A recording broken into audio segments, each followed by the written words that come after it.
Okay, we are back with another reaction here with Epic History TV. This time we're going back, as several commenters had said in the last couple videos. It's a really good idea to look back at the start. So we did the Siege of Toulon. We're doing Napoleon in Italy now. It's a 5-part series. I'm guessing this is just, it says 1796, so this is a few years before Napoleon becomes emperor, and so we're going to look back and see how he got there, and I'm guessing most of these battles, if not all of them, will be Napoleon in the lead of, or maybe he's going up in the ranks, something like that. I'm expecting that to happen.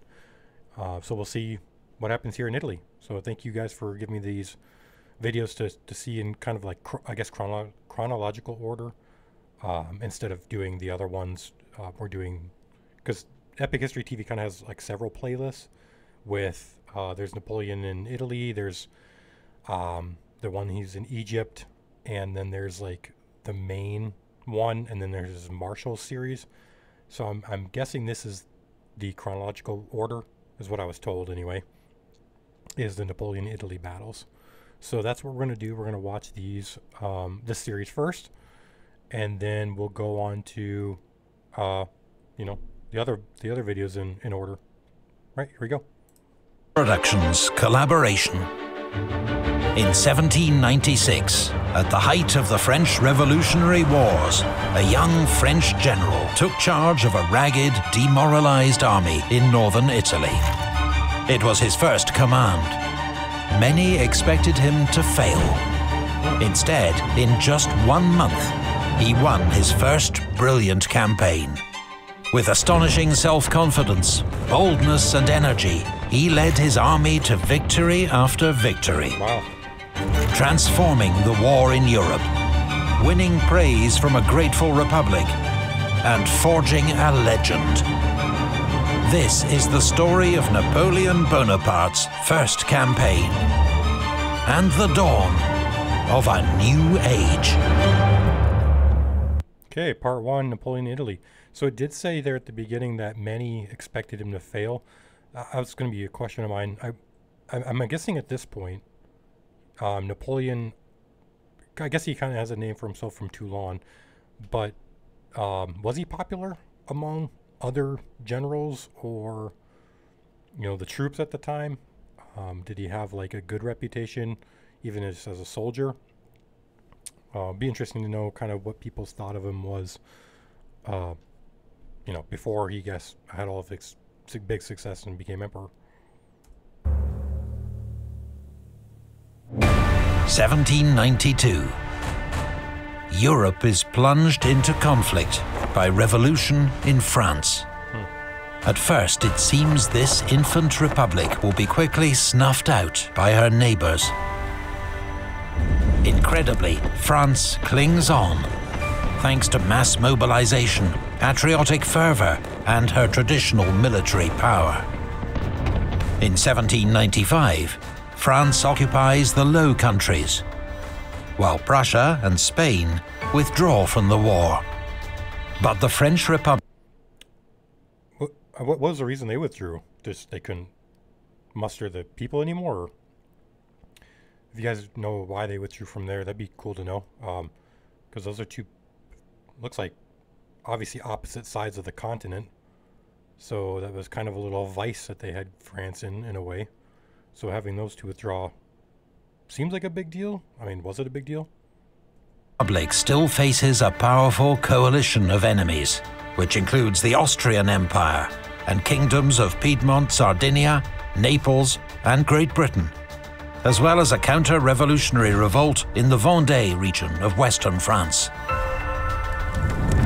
In Paris, the most extreme revolutionaries had been toppled, sent to the guillotine, as they had sent so many before them. Ironic. France is now governed by the Directory, a more moderate 5-man committee, which quickly wins a reputation for corruption and inefficiency. Never heard of them. Nevertheless, in 1796, they plan a major military offensive to knock their most dangerous adversary, Austria, out of the war. The two main efforts will be made along the Rhine by powerful armies under General Jourdan and General Moreau. A third effort, of which much less is expected, will be made in northern Italy. The French army of Italy is a poor cousin, starved of money and supplies, stripped of troops to reinforce French forces on the Rhine. But its fortunes are about to change. On the 2nd of March 1796, the Directory appoint a new commander to lead the army, one of France's youngest generals, Napoleon Bonaparte. Wow. Crazy.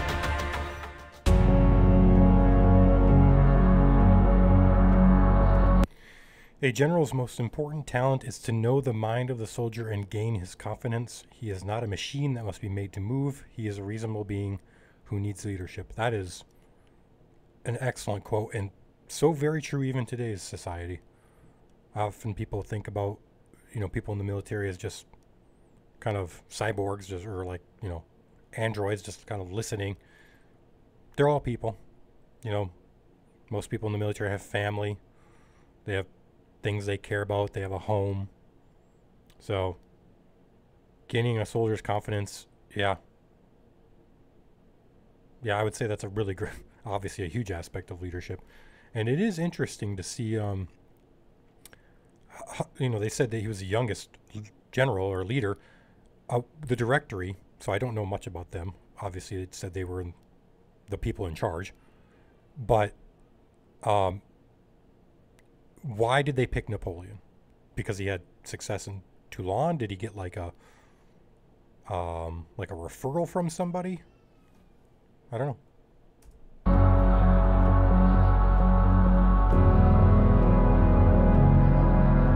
Napoleon arrives at the Army of Italy's headquarters in Nice on the 25th of March.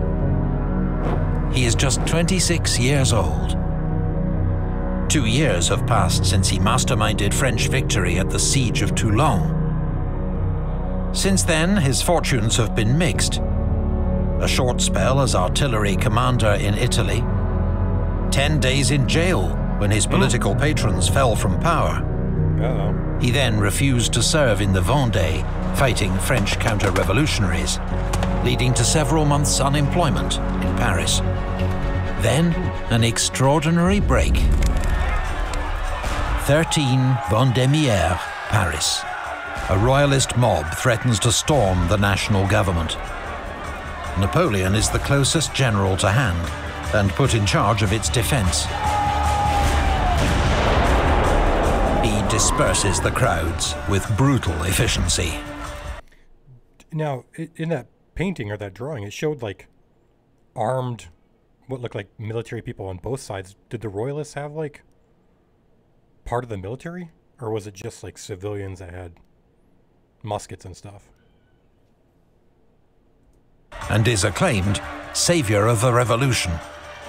A grateful Directory promotes Napoleon to General of Division and awards him command of the Army of Italy. On the 9th of March, he marries his great love, Joséphine de Beauharnais, and leaves for the front 2 days later. Wow. There are French generals in Italy with a better claim to command than Napoleon.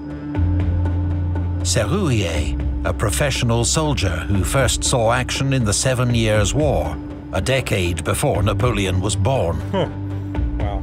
Augereau, a tough, experienced soldier, bold tactician, and committed Republican. And Massena, risen from the ranks, fearless, tireless, hero of the Battle of Loarno against the Austrians the year before. All three would later become marshals of Napoleon's empire. Interesting. For now, Napoleon seems to these veterans young and underqualified, a political appointment, embarrassingly infatuated with his new wife. But there is something about the Corsican. As Massena observed, his small size and puny face did not put him in their favor. Wow. but as soon as he donned his general's hat, he seemed to grow by 2 feet. Napoleon impresses above all with his tireless energy, and he has much to do. His army is organized into Massena's advance guard of 2 divisions, one led by a hard-fighting Swiss general La Harpe, and the other by Meunier, whom Napoleon soon decides is incompetent. The main body comprises the divisions of Augereau, Serrurier, and 2 smaller divisions under Macquart and Garnier. The cavalry is led by General Stengel. But the army of Italy has been shockingly neglected by the Directory. The men are hungry and unpaid, with a few units on the verge of mutiny.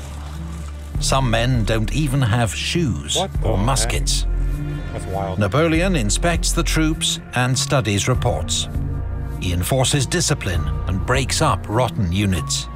He is assisted by his aides-de-camp, Junot, Marmont, and a dashing cavalry colonel, Joachim Murat. As emperor, Napoleon will make 2 of these men dukes, and 1 a king. His most valuable assistant is his new chief of staff, General Berthier, who helps him to reorganize the army's supply system and scour southern France for food, transport, and forage. The situation begins to improve. Well, as we talked about in other episodes too, it's not just always the commander, like the head guy. You got to have really good people underneath him. That one, Murat, whatever, I forgot his name.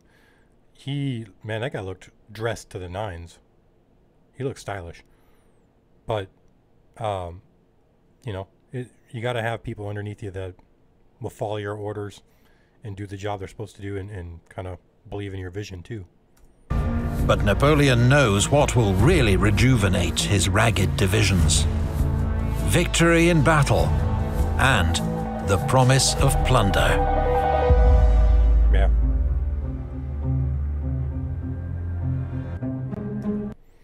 I want to lead you into the most fertile plains in the world. Rich provinces, great cities will be in your power. There you will find honor, glory, and riches. Soldiers of Italy, will you lack courage or constancy? General Bonaparte's proclamation to the army of Italy. I think that's a beautiful quote, actually, because it kind of just tells the people, or your soldiers, hey, it's your choice. What's it going to be? Are you going to be of little or to no like notoriety, or are you going to follow me and you know, make a name for yourself?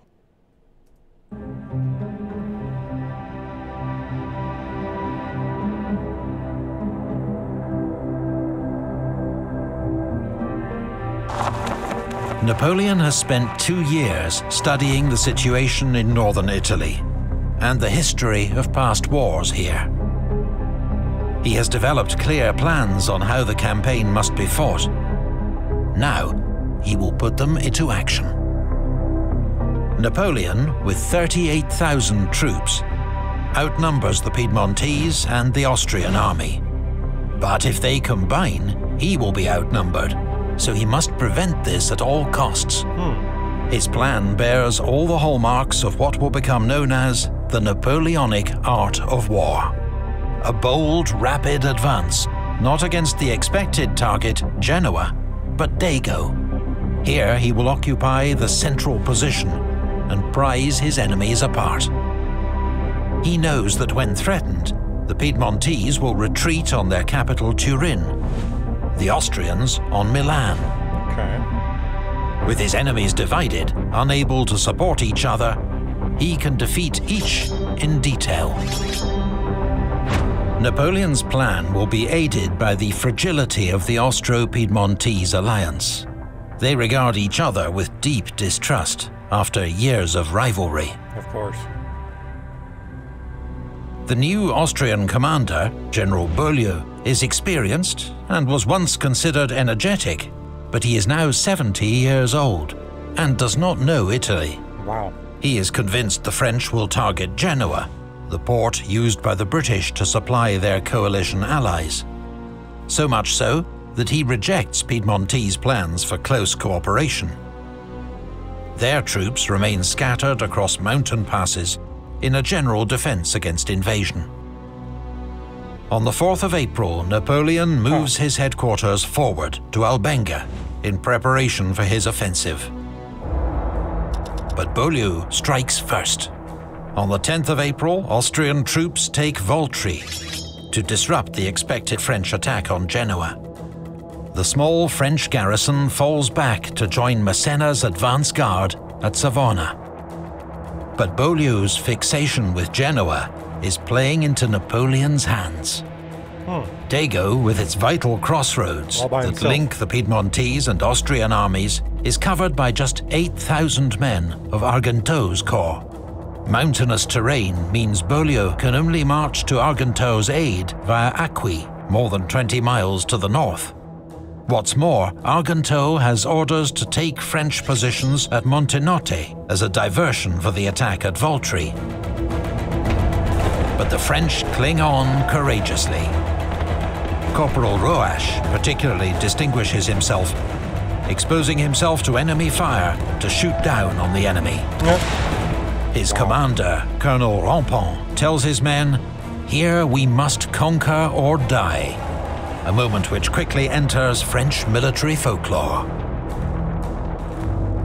It's the perfect setup for Napoleon. The enemy's attention is focused on Voltri, and Argenteau's corps has been left dangerously exposed. He swings into action, sending La Harpe's division to reinforce Rampont's troops, while Massena makes a tough night march across steep ravines in rain and fog to turn Argenteau's right flank. By dawn, the Austrians are outnumbered, outflanked, and under heavy attack. They retreat in disarray. Napoleon orders Massena to move on Dago, while he turns his attention to the Piedmontese.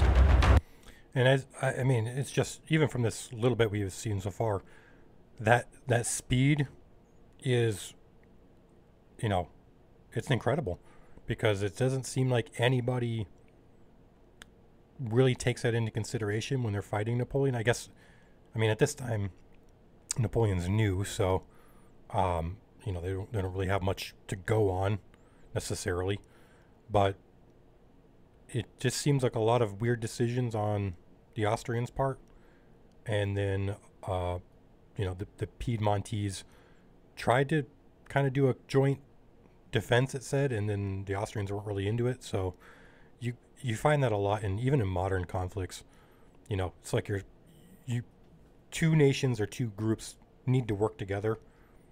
Like the whole point is to work together. They just don't, for whatever reason, and more often than not, that ends up in defeat if you can't work together. So. But Augereau's advance gets held up at Cosseria. The old castle is held by Piedmontese and Croatian grenadiers. The French launch frontal attacks into withering fire and suffer hundreds of casualties. When the colonel of the 18th Demi Brigade is killed, a 26-year-old Louis-Gabriel Suchet takes over command. "I have never seen fire like it," wrote Marmont, Napoleon's aide-de-camp. Despite heroic resistance, the hopelessly outnumbered garrison surrenders the next day. With Serrurier's division also advancing from the south, Piedmontese commander General Colli has little choice but to abandon his position at Montezemolo. The same day, under Napoleon's watchful eye, Massena takes Dago. But while La Harpe's division moves off to reinforce Augereau, hungry French troops left in Dago turn to plunder and pillage. No one spots Colonel Vukasovic, a tough Croatian commander, approaching with 3,000 reinforcements. He attacks at dawn, routing the French and retaking Dago with ease. Okay. It requires the recall of La Harpe's division and another day of heavy combat before Vukasovic can be driven out of Dago. A bayonet charge led by 27-year-old Colonel Lannes wins particular praise from General Bonaparte. Napoleon has won 3 victories in 4 days. The marches and battles have been grueling, but he has achieved his first objective. The Austrians are regrouping at Acqui and will soon retreat to Alessandria. They can offer no support to the Piedmontese. And so General Colli orders another withdrawal. They can offer no, I mean, they weren't even offering support to begin with. Didn't it say at the beginning that the Piedmontese wanted to work with them and they were just kind of doing their own thing? So it's like, well, they weren't going to offer support at the start, then I suppose they're not going to offer it even more now since they've been defeated. To a strong defensive position behind the Corsalia River. Napoleon orders an immediate attack. Augereau's division on the right, Serrurier on the left, Massena in support. But the French, under heavy fire, struggle to cross the swollen river with its steep banks. When Serrurier's troops finally get into San Michele, they immediately begin looting the town and are thrown out by a counterattack. Despite his success, Colli is still heavily outnumbered and fears encirclement. The following evening, he begins a covert withdrawal to Mondovì. But Napoleon is not deceived by the fake campfires. Patrols confirm his suspicions. The Piedmontese are pulling back. Though his troops are exhausted, wet and hungry, he launches them after the fleeing enemy. Wow. Colli's troops are caught before they can establish a new defensive line. The brave and popular General Dicat is killed. Retreat turns to rout. The French enter Mondovì in triumph, where at last, briefly, they can eat and rest. Wow.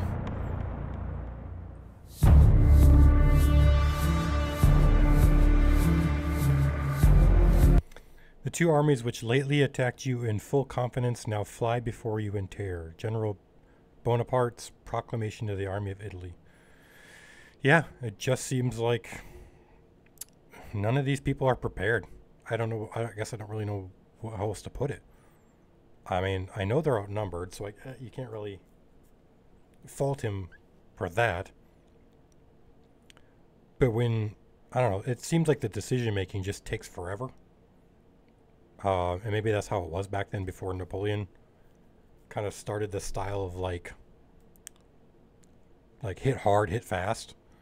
It just seems like a lot of these other generals, like the Piedmont, I forgot his name, the general for Piedmont, and then the Austrian guy, they're kind of just like not really doing much. They're not digging in for like a defensive measure. They're kind of just dithering a little bit here and there. So, I mean, it's not really surprising that Napoleon can just chase them down, because it's like they weren't really moving with much haste. It didn't seem like, anyway.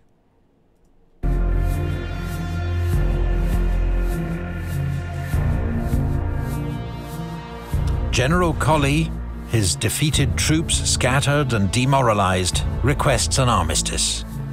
Napoleon declines as his troops descend from the mountains into the fertile plain of Piedmont. Did Napoleon have the authority to do that? Because to me, an armistice is an agreement between 2 nation states, 2 like governments, or was this just like an armistice between this battle? Because maybe that could be too. Maybe I'm misinterpreting it. But I mean, to me, an armistice is like, okay, like our forces, all of them are not going to fight all of your forces anymore. Like, it's just done. Maybe that's not what Colli was doing. Maybe he was like, okay, let's just not our 2 armies fight. But I wonder if it's the other one, if it's like an armistice between 2 countries or between 2 factions. Did Napoleon, because I think he is the general at this point, right? Have the authority to say, nah, like we're still gonna fight. Like, you might want peace, you might want to stop fighting us, but I don't really care. We're going to do it anyway. Because it'd be interesting to know if it was somebody else other than Napoleon, let's say. Would they have said, okay, you know, we're not going to fight anymore, we're going to focus on something else. Destitute and starved, French soldiers now plunder the Italian countryside freely. Brigadier General Joubert is among those frustrated by the men's conduct. Yeah. Everything would go very well if the soldiers did not abandon themselves to pillage. Not a day passes without some looters being shot. Despite this severity, the mania doesn't stop. The rural folk are arming themselves. Yeah. Napoleon condemns such behavior, but his orders have limited impact, especially as everyone knows Generals Massena and Augereau to be two of the greatest offenders. Oh, great. On the 25th of April, French troops enter Carrasco, just 30 miles south of the Piedmontese capital, Turin. Meanwhile, General Beaulieu is at long last marching to Piedmont's aid. But he is a week late. A little late, yeah. And when he learns that Piedmont has opened negotiations with the enemy, he withdraws his troops in disgust, planning to take up new positions along the Po River. Austrian troops join in the plunder of Piedmontese villages as they go. What did you expect, dude? They wanted to work with you in the beginning, you didn't. You know? And now it's like, oh, we heard you guys are negotiating. Well, I guess we better start pillaging, you know, the Italian countryside as well. I'm literally putting the blame on these guys. I mean, I don't really know much about Austria or Piedmont or, you know, what the political landscape of Italy and Austria is. Victor Amadeus III, King of Piedmont Sardinia, sees no option but to accept Bonaparte's terms for an armistice. Okay. Piedmont must give up the strategic fortresses at Cuneo and either Alessandria or Tortona, leaving the country virtually defenseless. The final peace treaty, signed 3 weeks later in Paris, cedes Nice and Savoie to France and grants free passage to French armies. Yeah. Napoleon has ended the 4-year war with Piedmont in less than 3 weeks.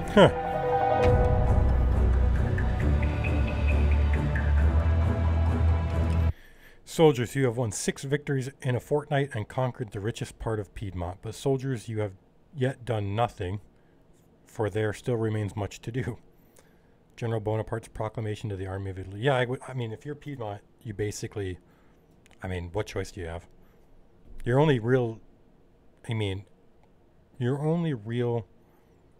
way to escape this was at the beginning, to work with the Austrians on a defensive plan. Didn't happen, and now Piedmont's basically like, well, we don't really have a choice. I mean, kind of have to do this. We're going to get wiped out.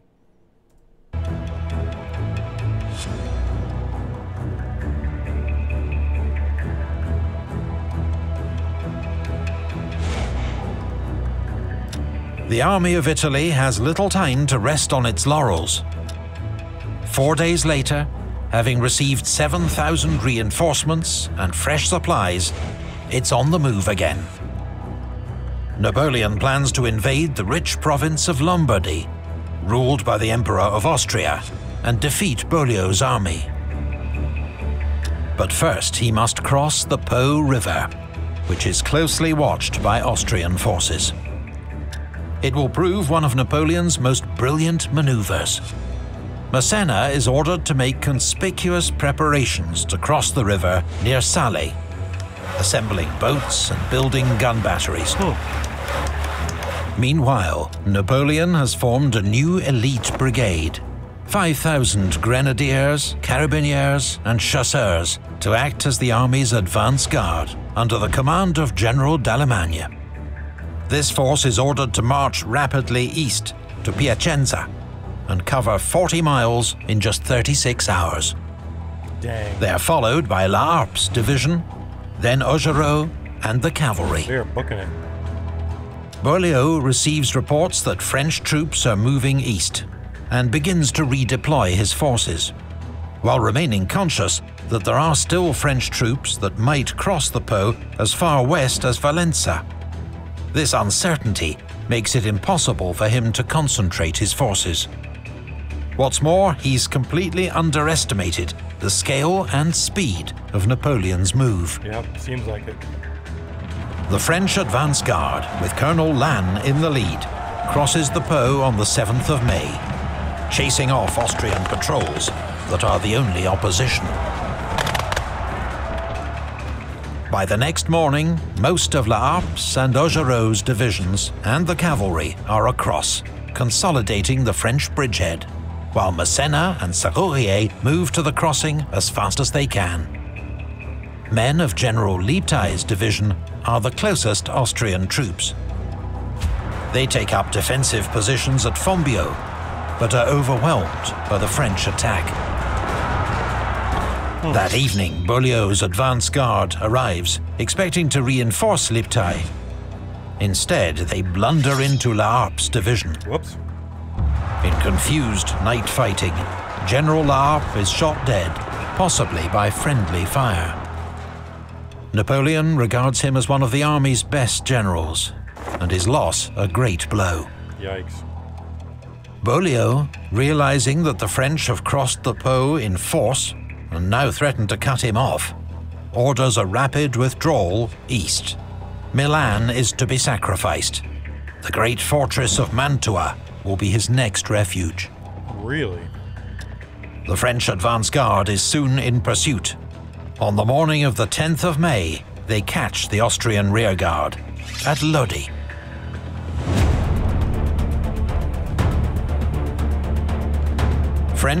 What a great map, by the way. I mean, I said this before in other reactions, but Epic History TV and everybody who works for them, and it does supports them with, like, you know, materials and stuff for geography and stuff like that. I mean, this is great.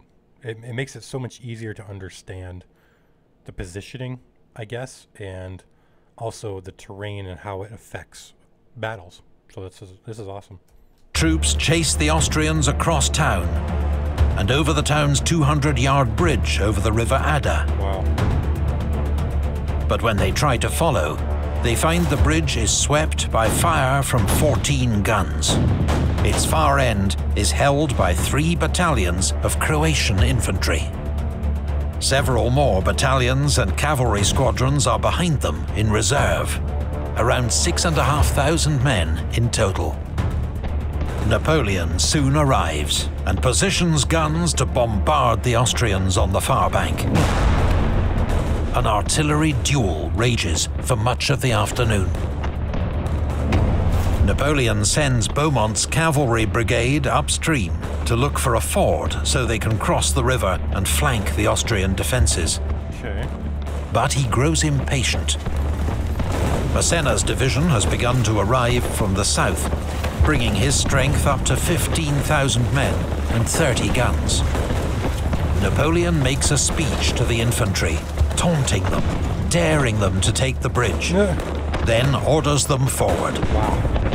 To cries of "Vive la République!" the hardened 2nd Carabinier Battalion leads the charge. They come under torrential fire from the Austrian guns. But urged on by Napoleon, Berthier, Massena, Lannes and others, French infantry surge across, under and around the bridge. Faced with this irresistible onslaught, the Austrian front line crumbles. And with French cavalry across the river to the north, the rest of the Austrian rearguard begins an orderly withdrawal.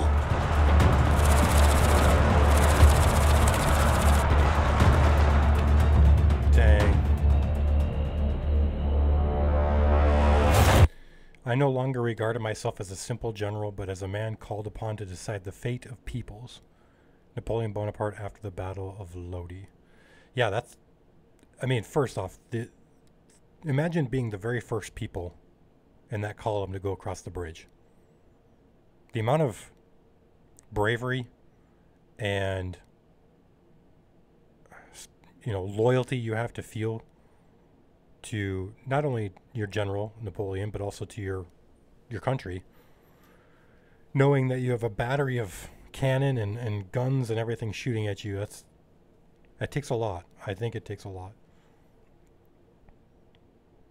And it's kind of interesting to show Napoleon, even on these, not these, I guess, large-scale battles, because these are not that many people comparatively. Kind of being more personal with his men. I like that. It kind of, I did say he was taunting them. I guess I don't know exactly what he was saying to them, but that is kind of funny in a way. Kind of goading them like, hey, you guys are supposed to be good. You guys are supposed to be fighting for the Republic, Show your courage and fight. But then the Austrians they had the defense. They weren't even attacking. As soon as they got hit by that just surge, it was like you could, and maybe this is, weird to say, but I think there's a lot to be said about, what's the right word? Bravery, but also being smart about it. You know what I mean? Like, is it brave or smart or both to just go headlong into, an enemy when, like the bridge?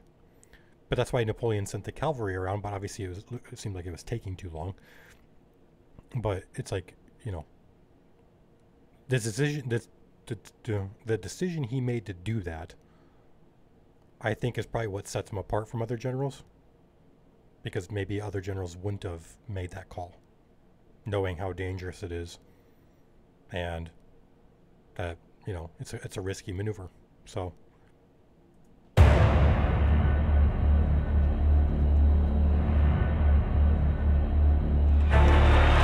5 days after his victory at Lodi, Napoleon leads his army into the city of Milan. They are welcomed by cheering crowds. Though in reality, Italians are deeply divided in their attitudes towards the French. After Lodi, French soldiers have a new nickname for their general, Le Petit Caporal, the Little Corporal. It's a term of affection, because he gets his hands dirty, even aiming the guns himself, the job of an artillery corporal. nice. In just a month, Napoleon has transformed a war-weary, disheveled and demoralized army into a victorious fighting force, brimming with esprit de corps and eager for further conquests.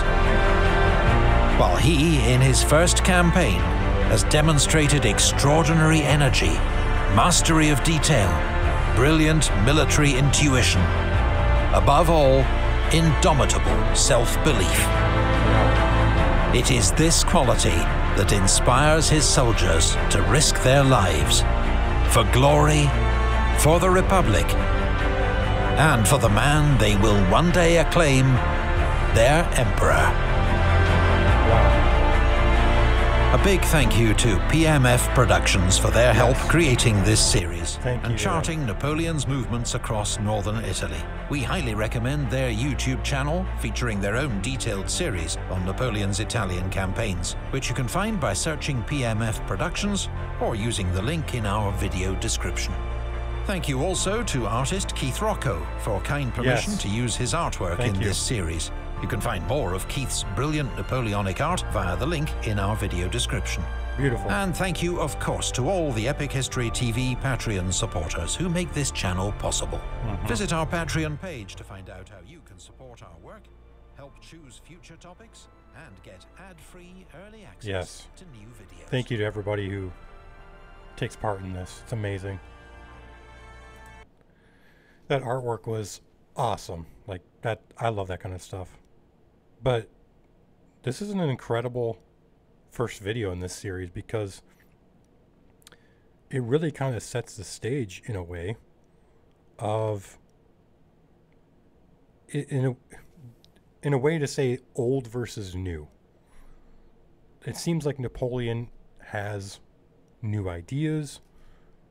He has new ways of organization. He has new ways of looking at a battle, because it looked like the Austrians and the Piedmontese, I mean, in the earlier fights, they just seemed unprepared.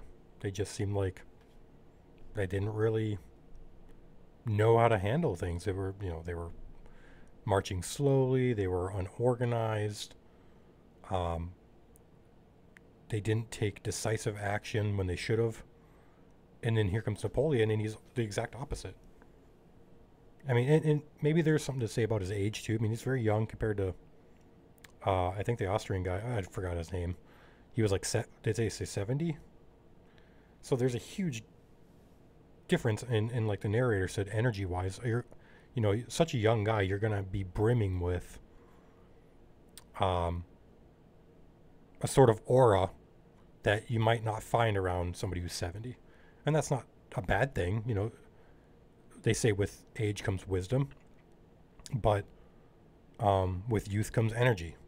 So with someone like Napoleon, though, who seems to have wisdom already at his age and an abundance of energy, that's a deadly combination.